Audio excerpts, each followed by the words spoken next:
Yang terkait dengan sufi.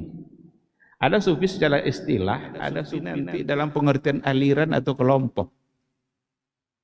Orang bilang Hasanul Basri itu sufi. Al-Qadhi Iyad itu juga sufi. Ibrahim bin Adham itu sufi. Ibnu Taimiyah menyebut-nyebut itu dalam bukunya. Tapi bukan dalam artian sufi aliran yang berkembang belakangan. Di situ dia masalahnya.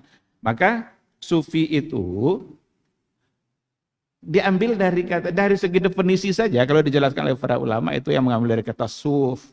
Suf itu artinya bulu domba saja, yang kadang bisa dijadikan selimut, bisa dijadikan pakaian, dan itu lambang kesederhanaan. Artinya mereka hidup sangat sederhana, tidak bermewah-mewah dengan pakaian. Ada yang mengatakan sufi itu dari kata as-safa. As-safa itu suci, safiyah, suci hatinya, tazkiyah. Oleh karena itu, sufi dalam artian yang kalau dinisbatkan pada orang-orang dahulu seperti Hasan al-Basri, Ibrahim bin Adham, itu sufi dalam pengertian yang tadi itu. Orang-orang yang selalu berupaya untuk tazkiyatun nufus. Seandainya ada orang hari ini yang memang berupaya untuk semaksimal mungkin dalam tazkiyatun nufus, mau disebut istilah sufi mau tidak, tapi substansinya adalah bagaimana membersihkan jiwa. Adapun kalau sudah hubungan sama aliran-aliran yang muncul, ada hulul gitu, saya macam-macam istilah ya.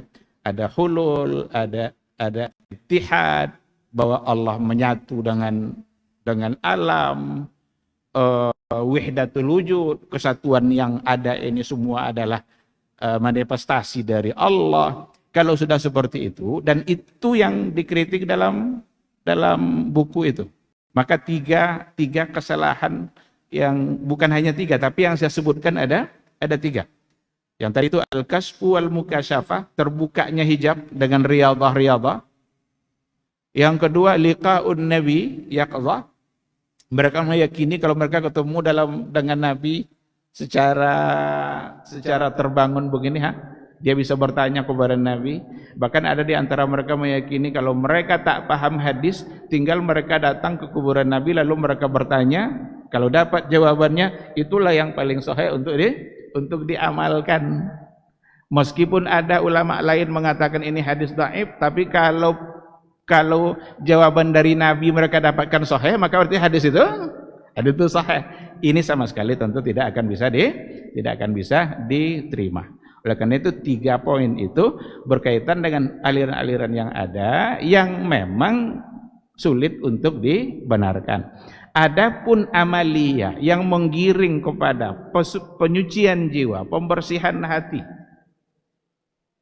agama memang menyuruh itu. Dari awal Islam diturunkan, itu tujuannya adalah untuk membersihkan hati. Warrujza fahjur. Itu di surat-surat yang pertama Allah turunkan. Ya ayyuhal muddatsir qum fa'anzir wa rabbaka fakabbir wa thiyabaka fatahhir warrujza fahjur.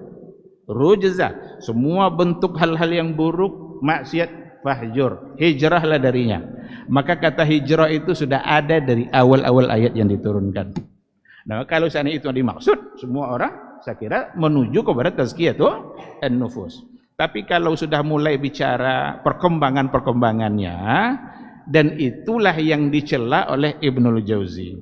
Itu juga yang dicela oleh Ibnu Aqil. Ada dalam buku bagaimana pandangan Ibnul Jauzi terhadap kelompok sufi dalam artian yang menyimpang tadi, dan bagaimana Malik ibn Anas memuji dalam artian orang-orang yang menuju untuk penyucian jiwa.